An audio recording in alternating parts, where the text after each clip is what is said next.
KD, tunaanza hivi karibuni michuano ya RBA. Pengine maandalizi yako vipi? Tumekuwa na muda wa kutosha kwa ajili ya kujiandaa kwenye season mpya 2025-26. Maandalizi tumefanya ya kutosha. Tumekuwa tukifanya maandalizi tangu February mpaka sasa hivi. Kwa hiyo sisi kilichobaki ni kusubiria kwenda compete kwenye RBA.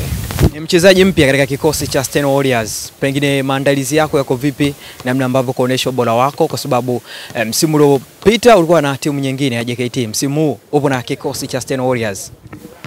Mimi maandalizi yangu nimefanya maandalizi ya kutosha. Mimi niko vizuri, sina haja ya kuongea sana. Ni season next weekend na tunaenda kuanza game ya kwanza. Kwa hiyo tusubiri tuone msimu mpya utakuwaje. Yes. Lakini pia unazungumza maneno gani hasa ukiwa na wachezaji wenzako mazoezini, kwa sababu tumekuona hapa ukiwa unafanya mazoezi, lakini pia pale asubuhi tulikuona pia ukifanya mazoezi pia. Kikubwa ni kupeana habari.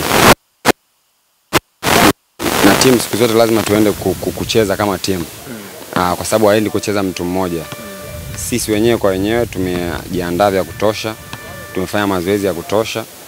Nafikiri season itakuwa nzuri kwetu. Yes. Kipi sasa cha kuambia mashabiki wa Steno Warriors ambao wanasupport timu kuanzia pale D-League na sasa hivi tunaelekea katika michuano ya RBA? Nafikiri utakuwa